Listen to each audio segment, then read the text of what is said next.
이번 이야기는 일본 미제 사건 중 항상 언급되는 사건인 20초 만에 아이가 사라져 37년이 지난 현재까지 수사를 이어오고 있지만 아직도 해결하지 못하고 미해결 사건으로 남아있는 마츠오카 시냐군 실종 사건으로 알려진 이야기입니다.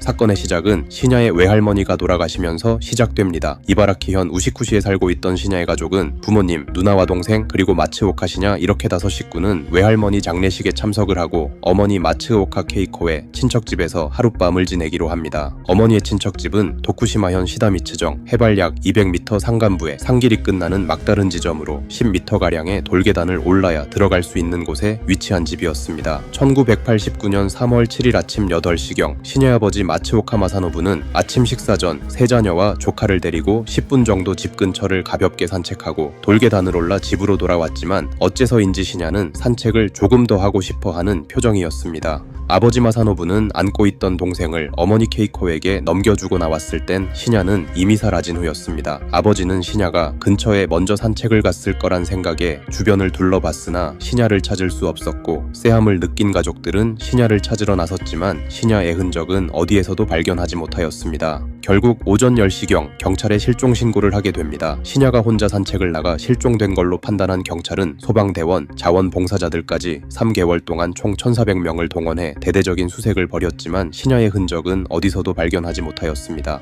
경찰은 시냐를 찾으러 수사를 하면 할수록 사건은 더 미궁으로 빠지기 시작합니다. 일단 6회였다면 협박 전화가 오고도 남았을 시간이었는데 협박 전화는 오지 않았고 어머니의 친척집은 길목 끝자락에 위치한 곳으로 외부인의 출입이 거의 없었던 곳이었습니다. 그리고 제일 큰 의문은 불과 20초 만에 아이를 납치할 수 있느냐였죠. 시냐가 실종된 지 열흘이 지난 3월 16일 시냐에 대한 어떠한 협박도 흔적도 나오지 않자 가족들은 다음날 집으로 돌아가서 기다리기로 합니다. 그런데 그날 친척집으로 이상한 전화 한 통이 걸려옵니다. 전화를 받은 어머니 케이코에게 자신을 시냐의 누나가 다니는 세이케이 유치원의 나카 하라마리코의 엄마라고 소개한 여성은 단림반에서 시냐군의 실종 사건과 관련해 위로금을 모았으니 언제 집으로 돌아오는지를 물어보는 도쿠시마 억양이 강한 여성의 물음에 케이코는 내일 돌아갈 예정이라 답하고 짧게 통화가 끝납니다. 예정대로 집으로 돌아와 며칠을 보낸 시냐의 가족은 문득 유치원에서 모았다던 위문금 얘기가 생각이 나 유치원에 전화를 해보게 되는데 유치원에서는 위문금은 모은 적이 없으며 심지어 나카 하라마리코라는 원생도 없다는 거였습니다. 그렇다면 그 전화를 한 여성은 범인 혹은 공범일 가능성이 높았지만 더 이상 알아낼 수 있는 건 없었습니다. 나중에 나올 얘기지만 경찰의 실수로 통화가 녹음되지 않았거든요. 의문만 잔뜩 남긴 시냐 실종 사건은 하염없이 시간만 흘러갑니다. 사건 이후 시냐의 아버지는 시냐를 찾기 위해 다니던 회사까지 그만두고 자영업을 하며 50회 이상 방송에 출연을 하는 등 아들을 찾는 것을 포기하지 않았습니다. 90년, 91년, 97년, 98년 신빙성이 있는 목격 제보도 받았지만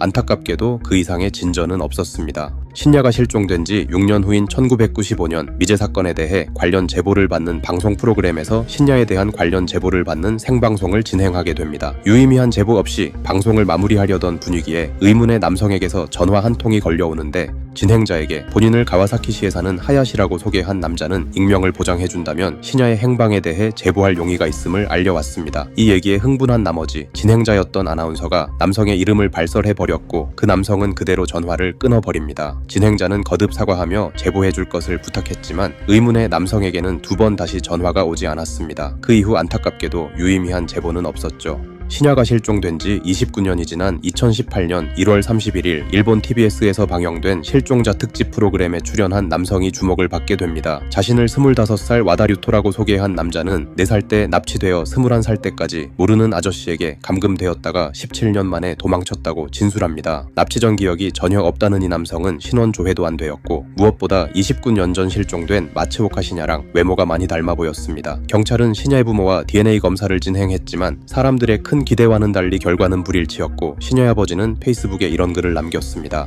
응원해주신 분들께 진심으로 감사드립니다. 결과를 듣고 전혀 놀라지 않았습니다. 부모의 직감으로 결과를 예상하고 있었습니다. 시간이 지나도 어릴 적 모습은 남아있는 법이라고 생각합니다. 라고 남겼습니다. 여느 미제 사건이 그렇듯 시냐군 실종 사건에도 다양한 추측설과 의문이 많이 있습니다. 첫 번째는 위문금을 전하겠다는 의문의 여성이 범인 혹은 공범설입니다. 실종 당시 4살이었던 신야군은 말도 잘하고 상당히 똑똑한 아이였다고 합니다. 유괴였다고 본다면 범인이 신야군에게 누나의 유치원 이름을 알아내는 건 쉬운 일이었을 거라고 보는 시각이 있습니다. 또는 범인의 유도 질문에 어머니가 먼저 세이케이 유치원이요? 라고 말을 했을 수도 있습니다. 이걸 이렇게 두리뭉실하게 얘기하는 이유는 전에 얘기했듯 통화 내용이 경찰의 실수로 녹음이 되지 않았기 때문입니다. 그래서 실제로는 어떤 내용의 통화를 했는지 기억이 분명치 않다는 거였죠. 그럼 전화번호는 어떻게 알았는지 의문이 생깁니다. 당시 경찰은 유괴보다는 실종에 더 큰 무게를 두고 있었습니다. 실질적으로 유괴범한테 몸값요구나 어떠한 방식으로도 연락이 없었기 때문에 수색하던 사람들이 전화번호를 뿌리고 다녔을 가능성이 큽니다. 또는 동네 시끄러워서 동네 사람들 중에 시녀의 가족이 언제 돌아가는지 알고 싶어 했을 수도 있고 전화번호부에서 찾았을 가능성도 있습니다. 도쿠시마 억양이 강한 여성의 전화였고 실종 장소도 도쿠시마였으니깐 말이죠. 아님 장난 전화였을지도 모릅니다. 그래도 확실히 의심스러운 여성인 건 사실입니다. 두 번째는 목격담 때문에 나온 북한 납치설입니다. 2002년 당시 도쿠시마현에 살고 있던 시냐 어머니 친구의 지인이 시냐가 실종된 다음 달에 도쿠시마현 히와사초 해안에서 시냐와 비슷하게 생긴 아이를 어떤 30대 남성이 안고 있는 모습을 목격했는데 시냐의 실종을 알고 있던 지인이 아이의 얼굴을 확인하려 다가가자 남성이 황급히 흰색 자동차를 타고 사라졌다는 목격담이었습니다. 그래서 이 남성이 북한 공작원이고 시냐는 북으로 납치된 것이라는 가설에서 나온 납치설입니다. 7, 80년대에는 일본인을 납치해 북으로 데려가는 괴담 같은 일이 실제로 일어나고 있긴 했습니다. 2002년 고이즈미 총리는 평양 정상회담에서 김정일에게 정식으로 납북 문제를 제기했었고 김정일은 공식적으로 인정하고 사과했었죠. 북한이 일본인을 납치한 이유는 공작원의 외모와 닮은 일본인을 납치해 세계 각지에 투입시키는 게 목적이었습니다. 굳이 4살짜리 아이를 납북시킬 이유가 없었죠. 그리고 목격담 얘기도 잘 들어보면 이상함을 느끼실 겁니다. 시냐가 실종된 걸 알고 있었다는 사람이 실종 다음 달에 목격을 했는데 바로 신고를 안 하고 10년이 지난 2000년도나 되어서야 제보를 했다? 그것도 어머니의 친구도 아니고 그 친구의 지인이? 거기에 목격자는 당시 사건에 휘말리는 게 싫어서 제보하지 않았다고 진술했습니다. 개인적인 사정이 있었을지도 모르겠지만 왠지 신뢰가 가는 목격담은 아닌 것 같습니다. 세 번째는 맹금류, 독수리 납치설입니다. 시냐군이 실종된 도쿠시마현은 산간 지역이 인접해 검독수리 서식지와 가까웠습니다. 독수리가 급강해 시냐를 낚아채 간다면 아이가 20초 만에 사라지는 것이 설명이 되는 듯하지만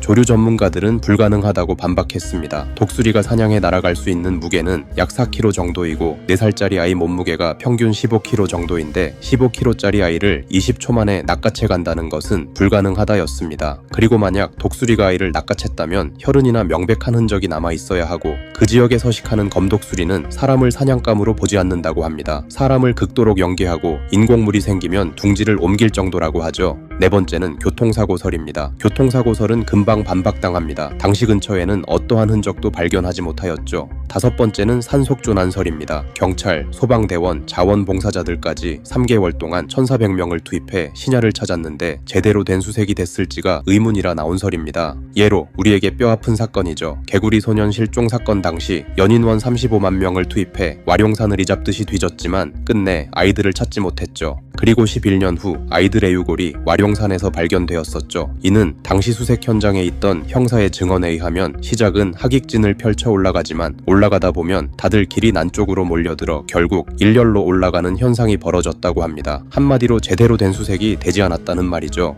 또 하나 시냐군 실종 사건과 비슷한 예시로 야마나시현 여아 실종 사건이 있습니다. 2019년 9월 21일 당시 오구라미사키 양은 캠핑장에서 친구들이 있는 곳에서 놀다 오겠다며 언덕을 내려가는 모습을 마지막으로 실종되는 사건이 있었습니다. 당시에도 수백 명의 인원이 투입돼 산을 이잡듯이 뒤졌지만 끝내 미사키 양을 찾을 수가 없었죠. 그래서 미사키 양 실종 사건도 단 몇 분 만에 아이가 사라진 거에 대해 수많은 추측과 설들이 난무했었습니다. 그러던 2022년 4월 26일 미사키 양이 실종된 곳 600m 떨어진 곳에서 미사키 양의 유골이 발견됩니다. 결국 제대로 된 수색이 이루어지지 않았단 얘기였죠. 그래서 시냐군 실종 사건도 제대로 된 수색이 이루어졌는지가 의심이 된다는 조난설입니다. 마지막은 문제의 20초 유괴설입니다. 20초라는 시간에 아이가 사라졌다라는 이야기에 시냐군 실종 사건은 유명해졌습니다. 전문가들이 의문을 가진 건 어떻게 20초 만에 아이가 사라질 수가 있냐가 아닌 20초 만에 사라진 게 맞냐였습니다. 이건 신의 아버지를 의심하는 게 아니라 아버지의 체감상 20초지 실질적으로는 더 걸렸을 수도 있었다는 말이었죠. 전문가들은 40초에서 1분 정도가 걸렸을 수도 있다고 분석했습니다.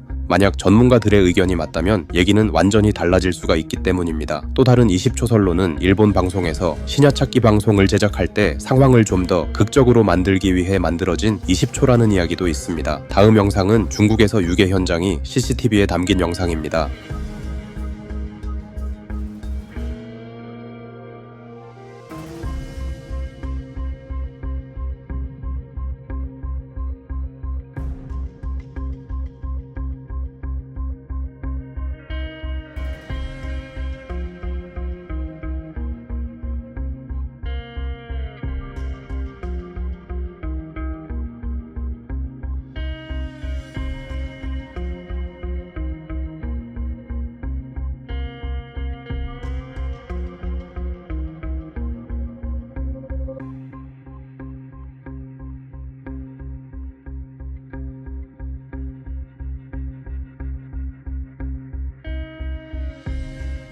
영상을 보면 20초라는 시간은 결코 짧은 시간은 아니죠. 20초 만에 아이가 사라지는데 40초에서 1분이면 무슨 일이 일어나기에 충분한 시간이라 생각됩니다. 신야군의 어머니 마츠오카 케이코 씨는 끝내 신야군과의 재회를 이루지 못하고 2020년 10월에 사망했습니다. 아버지 마츠오카 마사노부 씨는 아직 희망을 놓지 않고 아들과의 재회를 위해 활동을 멈추지 않고 있다고 합니다. 일본에는 카미카쿠시라는 말이 있습니다. 옛날 일본 사람들은 사람이 흔적도 없이 사라지면 신이 그 사람을 자기 세상으로 데려가 숨겼다고 믿었습니다. 그래서 신야군의 실종을 기이한 실종이라 여겨 카미카쿠시, 신이 데려간 아이라고 부른다고 합니다. 자이든 타이든 신야군은 어디로 가버린 걸까요? 일본의 3대 어린이 실종 사건, 20초 만에 사라진 아이, 마츠오카 신야군 실종 사건에 대한 이야기였습니다.